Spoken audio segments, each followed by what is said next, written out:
Hi my beautiful viewers, ಹೇಗಿದ್ದೀರಾ? ಎಲ್ಲರೂ ಚೆನ್ನಾಗಿದ್ದೀರಲ್ವಾ? Welcome back to my YouTube channel. ಯಾರು ಕೂಡ ವಿಡಿಯೋನ ಸ್ಕಿಪ್ ಮಾಡಬೇಡಿ, ಪೂರ್ತಿಯಾಗಿ ವಿಡಿಯೋ ನೋಡಿ, ಲೈಕ್ ಮಾಡಿ, ಶೇರ್ ಮಾಡಿ, ಕಮೆಂಟ್ ಮಾಡೋದನ್ನು ಕೂಡ ಮರಿಬೇಡಿ. ಅದೇ ರೀತಿಯಾಗಿ ಈ ಒಂದು ಸೂಪರ್ ಆಗಿರುವಂಥ ರೆಸಿಪಿಯನ್ನು ಟ್ರೈ ಮಾಡೋದನ್ನು ಕೂಡ ಮರಿಬೇಡಿ. ಯಾರೆಲ್ಲ ಟ್ರೈ ಮಾಡ್ತೀರಾ ಮಿಸ್ ಮಾಡಿದೆ ನನಗೆ ಕಮೆಂಟ್ ಮಾಡಿ. ಮೂಲಂಗಿ ಇತ್ತು ಅಂತ ಹೇಳಿದ್ರೆ ಈ ರೀತಿ ಸಾಂಬಾರು ಯಾವತ್ತೂ ಟ್ರೈ ಮಾಡಿರಲ್ಲ ಅಂದರೆ ಮಿಸ್ ಮಾಡದೆ ಟ್ರೈ ಮಾಡಿ. ಯಾಕಂದರೆ ಅದ್ಭುತವಾಗಿರೋ ಅಂಥ ರುಚಿ ತುಂಬ ಟೇಸ್ಟಿಯಾಗಿರುತ್ತೆ. ಮುದ್ದೆ ಅನ್ನಕ್ಕಂತೂ ಸೂಪರ್ಬ್ ಕಾಂಬಿನೇಷನ್ ಅಂತ ಹೇಳ್ಬೋದು. ತಿಂತಾ ಇದ್ದರೆ ಇನ್ನೂ ಬೇಕು ಅಂತ ಅನ್ನಿಸ್ತಾ ಇರುತ್ತೆ. ಇನ್ನೂ ಒಂದೆರಡು ತುತ್ತು ಜಾಸ್ತಿನೇ ತಿಂದ್ಬಿಡ್ತೀವಿ, ಅಷ್ಟು ರುಚಿಯಾಗಿರೋ ಅಂಥ ಮೂಲಂಗಿಯಲ್ಲಿ ಮಾಡಿರೋ ಅಂಥ ರೆಸಿಪಿ. ಬನ್ನಿ ಹೇಗೆ ಮಾಡೋದು ನೋಡ್ಕೊಂಡು ಬರೋಣ. ನಾನಿಲ್ಲೊಂದು ಮಿಕ್ಸಿಂಗ್ ಬೌಲ್ ತೊಗೊಂಡಿದ್ದೀನಿ. ಇದಕ್ಕೆ ಸುಮಾರು ಒಂದು 3 ಸ್ಪೂನಷ್ಟು ಹಸಿ ತೆಂಗಿನಕಾಯಿ ತುರಿಯನ್ನು ಹಾಕೋತಾ ಇದ್ದೀನಿ. ಇದು ಕೊಬ್ಬರಿ ಅಲ್ಲ, ಹಸಿ ಇದು ತೆಂಗಿನಕಾಯಿ ತುರಿ ಬರುತ್ತಲ್ವ, ಅದನ್ನು ಹಾಕೋತಾ ಇದ್ದೀನಿ. ಇದಕ್ಕೆ ಸುಮಾರು 1.5 ಸ್ಪೂನಷ್ಟು ಉರಿಗಡಲೆ ಹಾಕೋತಾ ಇದ್ದೀನಿ. ನಮಗೆ ಕನ್ಸಿಸ್ಟೆನ್ಸಿ ಕರೆಕ್ಟಾಗಿ ಬರುತ್ತೆ, ನೀರು ಥರ ಅಂತ ಅನಿಸೋದಿಲ್ಲ. ಖಾರಕ್ಕೆ ಬೇಕಾದಷ್ಟು ಹಸಿಮೆಣಸಿನ್ಕಾಯಿ ನಾನಿಲ್ಲಿ 2 ಹಾಕೋತಾ ಇದ್ದೀನಿ, ಖಾರ ಇದೆ ಅಂತ. ಒಂದು 4ರಿಂದ 5 ಎಸಳು ಬೆಳ್ಳುಳ್ಳಿ, ಸ್ವಲ್ಪ ಕರಿಬೇವಿನ ಸೊಪ್ಪು, ಒಂದು ಹೆಬ್ಬೆಟ್ಟು ಗಾತ್ರ ಅಂತ ಹೇಳ್ತೀವಲ್ವ ಅಷ್ಟು ಹುಣಸೆ ಹಣ್ಣು, ಸ್ವಲ್ಪ ಇಂಗು,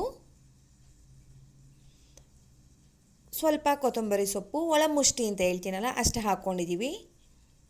ರುಚಿಗೆ ಉಪ್ಪು. ಇದಕ್ಕೆ ಸ್ವಲ್ಪ ನೀರನ್ನು ಆ್ಯಡ್ ಮಾಡಿಕೊಂಡು ಫೈನ್ ಪೇಸ್ಟ್ ಮಾಡ್ಕೊಂಡು ಬರೋಣ. ನೋಡಿ, ಈ ರೀತಿಯಾಗಿ ಮಾಡ್ಕೊಂಡು ಬಂದರೆ ತುಂಬ ಚೆನ್ನಾಗಿ ಬರುತ್ತೆ ಈ ಒಂದು ರೆಸಿಪಿ. ಆಮೇಲೆ ಬೇಕಾದರೆ ನೀವು ನೀರನ್ನು ಕೂಡ ಆ್ಯಡ್ ಮಾಡ್ಕೊಳ್ಬೋದು, ಗಟ್ಟಿಯಾಗಿದೆ ಅಂತ ಅನಿಸಿದ್ರೆ.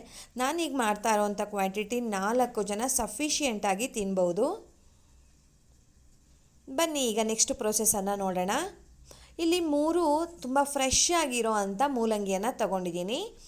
ಫ್ರೆಶ್ ಇಲ್ಲ ಅಂತಂದರೆ ಏನಾಗುತ್ತೆ ಅಂದರೆ ಬೆಂಡಾಗ್ಬಿಟ್ಟಿರುತ್ತೆ, ಒಳಭಾಗ ಎಲ್ಲ ಬೆಂಡಾಗ್ಬಿಟ್ಟಿರುತ್ತೆ. ಸೊ ಆದಷ್ಟು ಫ್ರೆಶ್ ಆಗಿರೋ ಅಂಥ ಮೂಲಂಗಿನಲ್ಲಿ ಈ ರೀತಿಯಾಗಿ ಮಾಡಿದ್ರೆ ತುಂಬ ಚೆನ್ನಾಗಿ ಬರುತ್ತೆ. ಆ ಮೂಲಂಗಿ ಹೊರಭಾಗ ಸಿಪ್ಪೆ ಎಲ್ಲ ಏನಿದೆ ಅದನ್ನು ನೀಟಾಗಿ ಪೀಲ್ ಮಾಡ್ಕೋತಾ ಇದ್ದೀನಿ.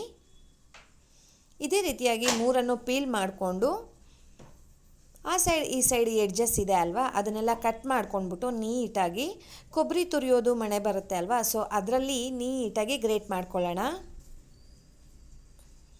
ನೀವು ಇದನ್ನು ಇನ್ನೊಂದು ಮೆಥಡಲ್ಲಿ ಕೂಡ ಮಾಡ್ಬೋದು. ಇದನ್ನು ಚಿಕ್ಕದಾಗಿ ಪೀಸ್ ಮಾಡಿಕೊಂಡು ಅದನ್ನು ಜಜ್ಜಿಬಿಟ್ಟು ಹಾಕ್ಬೋದು ಸ್ನೇಹಿತರೆ. ಅದಕ್ಕೆ ಜಜ್ಜು ಮೂಲಂಗಿ ಅಂತ ಹೇಳ್ತೀವಿ. ಅದು ಬಾಯಿಗೆ ಸಿಗ್ತಾ ಇರುತ್ತೆ, ಚೆನ್ನಾಗಿ ಸಿಗುತ್ತೆ. ಇದಕ್ಕಿಂತ ಕಂಪೇರ್ ಮಾಡಿದ್ರೆ ಅದು ಸ್ವಲ್ಪ ಚೆನ್ನಾಗಿ ಸಿಗ್ತಾ ಇರುತ್ತೆ. ಮುದ್ದೆ ಎಲ್ಲ ತಿನ್ನೋರಿಗೆ ತುಂಬ ಚೆನ್ನಾಗಿರುತ್ತೆ. ನೋಡಿ, ನಾನು ಈ ರೀತಿಯಾಗಿರೋಂಥ ತುಂಬ ದೊಡ್ಡದಾಗಿನೂ ಇಲ್ಲ, ಚಿಕ್ಕದಾಗಿನೂ ಇಲ್ಲ, ಈ ರೀತಿಯಾಗಿರೋ ಅಂಥ ಕೊಬ್ಬರಿ ತುರೆ ಮಣೆಯಲ್ಲಿ ಈ ರೀತಿಯಾಗಿ ನೀಟಾಗಿ ಗ್ರೇಟ್ ಮಾಡ್ಕೋತಾ ಇದ್ದೀನಿ. 3 ಕೂಡ ಇದೇ ರೀತಿ ಮಾಡ್ಕೊಳ್ಳೋಣ.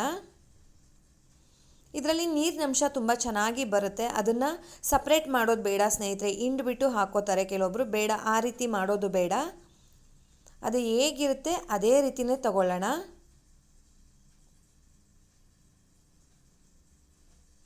ರುಚಿ ಮಾತ್ರ ತುಂಬ ಚೆನ್ನಾಗಿ ಬರುತ್ತೆ. ಈ ಒಂದು ರೆಸಿಪಿನ ಮಿಸ್ ಮಾಡದೆ ಟ್ರೈ ಮಾಡಿ ಸ್ನೇಹಿತರೆ. ಆಲ್ಮೋಸ್ಟ್ ಎಲ್ಲ ಸೀಸನಲ್ಲೂ ಕೂಡ ಮೂಲಂಗಿ ಸಿಗುತ್ತೆ. ನೋಡಿ, ಈ ರೀತಿಯಾಗಿ ತುಂಬ ದೊಡ್ಡದಾಗಿನೂ ಇಲ್ಲ, ಚಿಕ್ಕದಾಗಿನೂ ಇಲ್ಲ, ತುಂಬ ಚೆನ್ನಾಗಿ ಹೊಂದ್ಕೊಳ್ಳುತ್ತೆ. ಇದು ಮುದ್ದೆಗಾಗಲಿ ಅನ್ನಕ್ಕಾಗಲಿ ತುಂಬ ಚೆನ್ನಾಗಿ ಹೊಂದ್ಕೊಳ್ಳುತ್ತೆ. ನಾವಿವಾಗ ಇಲ್ಲಿ ಮಸಾಲೆ ರುಬ್ಬಿ ಇಟ್ಕೊಂಡಿದ್ವಿ ಅಲ್ವಾ, ಸೊ ಅದಕ್ಕೆ ಇದನ್ನು ಮಿಕ್ಸ್ ಮಾಡ್ಕೊಳ್ಳೋಣ. ಅಷ್ಟು ತುರಿಯನ್ನು ಹಾಕ್ಕೊಳ್ಳೋಣ. ನಾವಿದು ಎಷ್ಟು ಹಾಕಿದ್ರೂ ಕೂಡ ಅನಿಸೋದೇ ಇಲ್ಲ ಇದರಲ್ಲಿ ಮೂಲಂಗಿ ಇದೆ ಅಂತ, ಅಷ್ಟು ಚೆನ್ನಾಗಿ ಅದ್ರ ಜೊತೆ ಹೊಂದ್ಕೊಂಡ್ಬಿಡುತ್ತೆ. ಇದಕ್ಕೆ ಒಂದು ಒಗ್ಗರಣೆ ಕೊಡೋಣ. 1 ಸ್ಪೂನಿಂದ 1.5 ಸ್ಪೂನಷ್ಟು ತುಪ್ಪ, ಎಣ್ಣೆ ಬೇಕಾದರೂ ನೀವು ಹಾಕ್ಬೋದು. ತುಪ್ಪ ಹಾಕಿದ್ರೆ ರುಚಿ ತುಂಬ ಚೆನ್ನಾಗಿರುತ್ತೆ. ಸ್ವಲ್ಪ ಸಾಸಿವೆ, ಸ್ವಲ್ಪ ಜೀರಿಗೆ, ಎಲ್ಲ ಚಟಪಟ ಅಂತ ಚೆನ್ನಾಗಿ ಸಿಡಿದು ಬಿಡಲಿ ಅದು. 1 ಒಣಮೆಣಸಿನ್ಕಾಯಿ, ಇದ್ರ ಜೊತೆ ಸ್ವಲ್ಪ ಕರಿಬೇವಿನ ಸೊಪ್ಪು ಹಾಕ್ತಾ ಇದ್ದೀನಿ. ನಾವು ರುಬ್ಬೋದಕ್ಕೂ ಹಾಕಿರ್ತೀವಿ, ಸೊ ನೋಡಿಕೊಂಡು ಕರಿಬೇವಿನ ಸೊಪ್ಪು ಹಾಕಿ. ಒಗ್ಗರಣೆ ತುಂಬ ಚೆನ್ನಾಗಿ ರೆಡಿಯಾಗಿದೆ.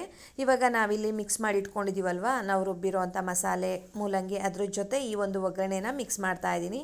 ಇವಾಗ ಕನ್ಸಿಸ್ಟೆನ್ಸಿ ನೋಡ್ಕೊಳ್ಳಿ. ಉಪ್ಪು ಬೇಕು ಅಂದರೆ ಈ ಟೈಮ್ನಲ್ಲಿ ಕೂಡ ಸೇರಿಸ್ಕೊಳ್ಬೋದು, ಏನಾದರೂ ಕಡಿಮೆ ಆಗಿದೆ ಅಂತ ಹೇಳಿದ್ರೆ, ಅಥವಾ ಗಟ್ಟಿ ಇದೆ ಅಂತ ಅಂದರೆ ಇನ್ನು ಸ್ವಲ್ಪ ನೀರು ಕೂಡ ಆ್ಯಡ್ ಮಾಡ್ಕೊಳ್ಬೋದು. ಮೂಲಂಗಿ ಇರೋದ್ರಿಂದ ಇದರಲ್ಲೂ ಕೂಡ ನೀರಿನಂಶ ಜಾಸ್ತಿ ಇರುತ್ತೆ. ಸೊ ಒಂದೇ ಸಲ ತೆಳುವಾಗಿ ಕಲಿಸ್ಕೊಳ್ಳೋದು ಬೇಡ, ಸ್ವಲ್ಪ ಹೊತ್ತು ಬಿಟ್ಬಿಡೋಣ. ಕಲಿಸ್ಬಿಟ್ಟು ಒಂದು 5 ನಿಮಿಷ ಬಿಟ್ಟರೆ ನಮಗೆ ಗೊತ್ತಾಗುತ್ತೆ ಅದು ನೀರು ಬಿಡೋದಕ್ಕೆ ಶುರುವಾಗುತ್ತೆ. ಅದು ನೀರು ಬಿಟ್ಟ ಮೇಲೂ ಕೂಡ ಗಟ್ಟಿ ಇದೆ ಅಂದರೆ ನಾವು ಸ್ವಲ್ಪ ನೀರನ್ನು ಆ್ಯಡ್ ಮಾಡಿಕೊಂಡು ಕರೆಕ್ಟ್ ಕನ್ಸಿಸ್ಟೆನ್ಸಿ ಅದಕ್ಕೆ ತೊಗೊಳ್ಬೋದು. ಮುದ್ದೆ ಅನ್ನಕ್ಕೆ ಕರೆಕ್ಟಾಗಿರುವಂಥ ಕನ್ಸಿಸ್ಟೆನ್ಸಿ ಇದು.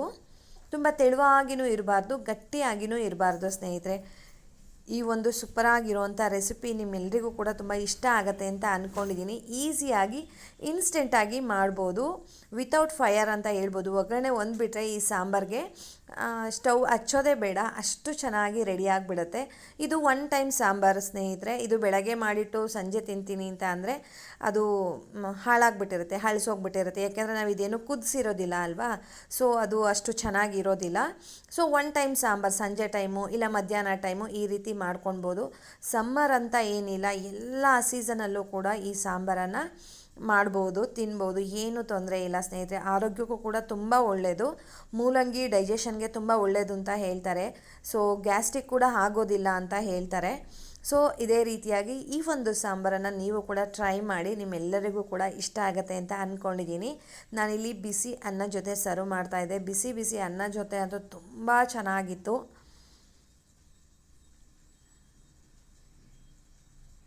ನೋಡ್ತಾ ಇರ್ಬೋದು ಅದೆರಡೂ ಕೂಡ ಮಸಾಲೆ ಮತ್ತು ಮೂಲಂಗಿ ಎರಡೂ ಎಷ್ಟು ಚೆನ್ನಾಗಿ ಹೊಂದ್ಕೊಂಡಿದೆ ಅಂತ ಹೇಳ್ಬಿಟ್ಟು.